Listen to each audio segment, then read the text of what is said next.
Pada video kali ini kita akan bahas tentang bagaimana cara melakukan interpolasi kubik spline pada MATLAB, dan juga nanti kita bahas tentang interpolasi Hermite. Apa bedanya interpolasi kubik spline dengan Hermite, bagaimana bentuk-bentuk kurvanya. Nah, kita mulai dengan interpolasi kubik spline. Jika kita punya n data point, yaitu e, y, jumlah baris atau jumlah elemen dari e, y, maka digunakan n-1 kubik polinomial. Maksudnya adalah persamaan kubik polinomial nanti itu jumlahnya itu adalah data point dikurangi 1. Misalkan kita punya data poinnya berjumlah 4, maka nanti akan muncul 3 persamaan kubik polinomial. Nah, tiap persamaan kubik polinomial tersebut punya bentuk sebagai berikut, yaitu y, i, x. I itu tergantung dari jumlah data poinnya. Kalau data poinnya itu 4, berarti nanti ada y1, y2, dan y3. yi yaitu ai x min xi pangkat 3 tambah bi x min xi kuadrat tambah ci kalikan x min xi tambah di. Jadi bedanya dengan kubik polinomial itu di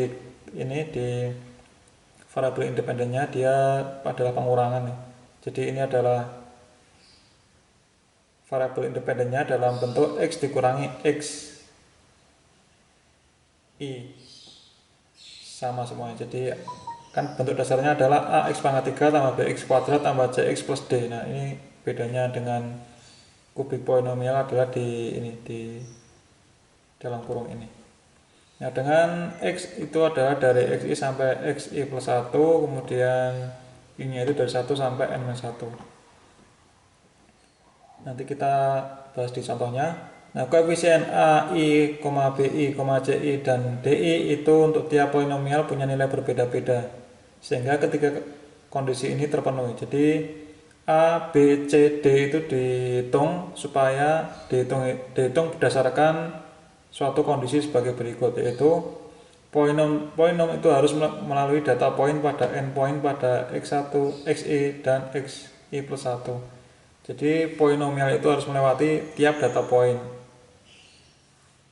baik pada x1, misalkan ini x1 berarti dia x1 dan x2, dia harus melalui x1 dan x2. Kemudian slope tiap polinom itu harus sama pada data point yang sama. Slope baik persamaan setelah maupun sebelumnya itu harus sama. Kemudian kurva itu harus sama. Nah, ini mungkin susah dipahami, kita langsung ke contohnya aja. Nah, sebagai contoh kita punya data bagi berikut.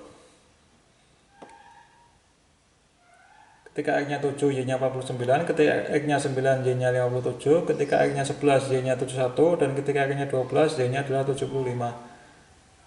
Nah, karena ini ada 4 data point, yaitu 1, 2, 3, 4, maka dengan kubik spline interpolasi nanti akan ada 3 persamaan.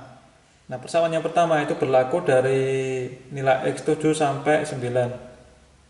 Nah, di rank 7 sampai 9 ini persamaannya adalah y sama dengan minus 0,35 x min 7 kuadrat ditambah 2,85 x min 7 kuadrat dikurangi 0,3 kalikan x min 7 ditambah 49. Itu persamaan antara 7 sampai 9. Kemudian persamaan dari 9 sampai 11 adalah sebagai berikut, yaitu y sama dengan 0,35 x min 9. 9 ini artinya dia yang ini ya, batas bawahnya, 7 ini batas bawahnya. Jadi y sama dengan minus 0,35 x min 9 3 kalikan x min 9 pangkat 3 ditambah 0,75 kalikan x min 9 kuadrat ditambah 6,9 kalikan x min 9 ditambah 57. Nah, untuk yang dari rank 11 sampai 12 adalah minus 0,35 x min 11, ini adalah batas yang bawahnya, pangkat 3 dikurangi 1,35 x min 11 kuadrat tambah 5,7 kalikan x min 11 kuadrat tambah 71. Nah, ini kita tidak cari secara manual, yang mencari persamaan ini nanti adalah MATLAB. Nah, bagaimana cara memperoleh persamaan tersebut dengan MATLAB? Caranya adalah sebagai berikut. Kita buat data x dan data y-nya dulu, kemudian kita buat variabel x interpolasi dari batas bawah yaitu 7 sampai batas atas yaitu 12. Kita bikin spasi yang lembut yang kecil yaitu 0,01 supaya kurvanya nanti bisa halus. Kemudian kita bisa mengetahui nilai Z dari hasil interpolasi yaitu dengan menggunakan fungsi spline, karena kita menggunakan cubic spline interpolation. Menggunakan fungsi spline, kemudian ini adalah data mentahnya atau eksperimennya. Kemudian kita masukkan X yang mau kita interpolasi yaitu yang 7 sampai 12 dengan rank dengan spasi 0,01. Nah, dari sini kita bisa bandingkan plot antara data XZ dengan perbandingan antara data aslinya dengan data interpolasi cubic spline-nya, yaitu dengan E, Y kita kasih tanda 0, kemudian E, Y ini kita kasih tanda putus-putus supaya nanti ada garis putus-putus di kurva aslinya. Kemudian ini kita plot hasil interpolasinya. Nah, atau kita bisa langsung gunakan dengan fungsi interpolasi 1 kayak video sebelumnya, itu interpolasi 1 dimensi, tetapi kita tambahi argumen spline yang ada di dalam single quote. Nah, untuk tahu persamaan polinomialnya kita bisa gunakan fungsi UNMKPP. Ini adalah variabel output, itu bebas namanya, kita namai Briggs coefficient MN. Kita menggunakan fungsi UNMKPP, kemudian kita isi argumennya spline, kemudian ini adalah data eksperimennya. Nah, nanti akan ketemu Briggs-nya itu 7, 9, 11, 12. Itu artinya adalah nilai dari variabel X-nya yaitu 7, 9, 11, 12. Kemudian koefisiennya itu adalah koefisien dari tiap persamaan. Berarti nanti hasil dari koefisien ini itu adalah isinya adalah koefisien ini yaitu minus 0,35, 2,85, minus 0,3, 49 adalah baris pertama, baris keduanya adalah ini. Jadi ada 4 kolom. Baris keduanya minus 0,35, 0,75, 69 dan 57. Dan baris ketiganya adalah yang koefisien-koefisiennya ini. Itu adalah isi dari koefisien. Kemudian yang M itu adalah nanti akan muncul 3 karena dia order 3 yaitu polinomial order 3 atau kubik. Kemudian N-nya itu adalah 4, itu yang berarti jumlah koefisiennya. Nah, sekarang kita coba di MATLAB-nya. Kita pertama bikin variabel X, kemudian variabel Y. Kita bikin variabel X interpolasi yang mau kita interpolasi, kita bikin yang lebih halus dari data aslinya. Dan kita hitung hasil dari interpolasinya yaitu dengan menggunakan fungsi spline X interpolasi. Kita bandingkan antara eksperimen dengan interpolasinya. Ini kita lihat, jadi yang bunder-bunder ini adalah hasil data aslinya, ini diplot dengan linear ya, yang hijau ini. Kemudian yang merah itu adalah hasil dari interpolasi cubic spline. Nah, kita lihat bahwa cubic spline itu dia halus sekali. Nah, ini tadi ya, jadi gradien di titik ini, titik 1 ini ke kanan dan ke kiri itu gradiennya sama, sehingga halus, tidak ada yang patah-patah. Nah, secara cepat kita juga bisa menggunakan JST interpolasi 1 ini, kita bisa langsung gunakan. Nah, ini juga langsung dia akan menghitung Y pada interpolasi yang kita pilih, pada variabel independen yang kita pilih nilainya dengan spline. Ini kalau kita plot sama kayak tadi ini, interpolasi cubic spline. Nah, untuk mengetahui persamaan cubic spline-nya kita bisa gunakan ini. Sorry, kelihatannya.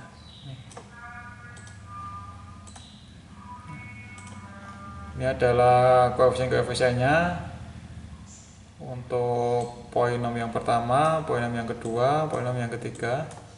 Ada 4 kolom karena ada 4 koefisien yaitu A, B, C, dan D untuk tiap-tiap persamaan. M itu 3 artinya dia polinom order 3 karena kubik, kemudian N ada 4 karena dia memiliki 4 koefisien. Nah, itu adalah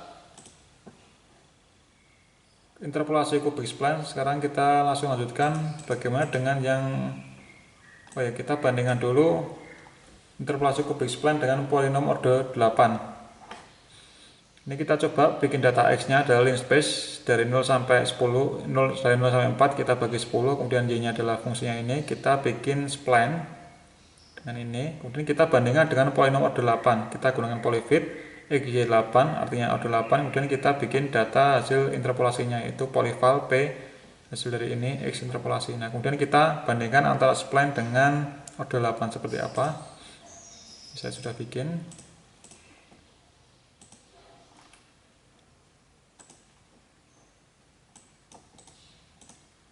Pertama kita bikin data X-nya dan data Y-nya. Kita gunakan interpolasi cubic spline. Ini kemudian kita gunakan interpolasi order 8. Kita bandingkan interpolasi antara cubic spline dan polinomial order 8. Nah, yang bunder-bunder ini adalah data aslinya, data eksperimen. Yang hijau itu adalah interpolasi dari cubic spline, sedangkan yang merah itu adalah polinomial order 8. Nah kita lihat, karena polinomialnya terlalu tinggi itu akan ada error yang terjadi di suatu titik di antara dua data point. Nah ini berarti lebih bagus yang cubic spline dibanding dengan yang polinom order 8 karena ordernya terlalu tinggi. Nah yang terakhir adalah interpolasi Hermite. Nah interpolasi dengan polinomial Hermite itu bentuknya lebih kaku dibanding dengan spline. Kemudian kita juga bisa katakan bahwa polinomial Hermite itu melayani bentuk data eksperimen, kemudian tidak ada overshoot. Nah cara pakainya mirip dengan spline, tetapi kita ganti fungsinya dengan pchip. Sebagai contoh, ini Y interpolasi sama dengan pchip. Ini adalah X, Y adalah data eksperimen, ini adalah nilai variabel independen yang mau kita cari interpolasinya. Nah, sebagai contoh, ini ada data X, ada data Y. Ini X interpolasinya itu supaya nanti kurvanya halus, kita kasih dari 0 sampai 5 karena sesuai dengan yang ini ya, ranknya sama dengan yang X-nya, kita kasih spasi 0,01. Kemudian kita gunakan dua interpolasi yaitu spline dan Hermite. Kemudian kita plot, kita bandingkan antara spline dan Hermite itu seperti apa. Langsung kita eksekusi MATLAB.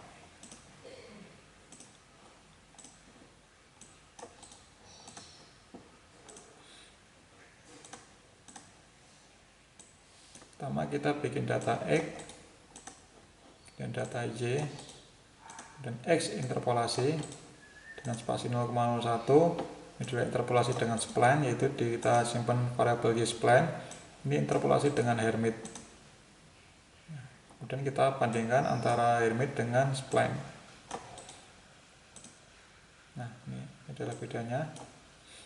Jadi yang merah itu adalah dengan Hermite, yang hijau ini adalah dengan cubic spline. Kita lihat bahwa yang Hermite itu dia tidak ada overshoot. Overshoot itu artinya dia ini Ya overshoot itu artinya dia getarannya dia lebih tinggi. Dia turun dulu baru dia mengikuti data point. Sedangkan yang Hermite itu dia langsung bisa mengikuti data point. Jadi yang cubic spline dia lebih meliuk-liuk, melengkung, halus. Nah sedangkan yang Hermite itu lebih kaku bentuknya, dia lebih bisa mengikuti bentuk dari data eksperimen. Oke, demikian penjelasan tentang polinomial dengan interpolasi cubic spline dan interpolasi Hermite. Semoga bermanfaat. Sampai ketemu di video selanjutnya.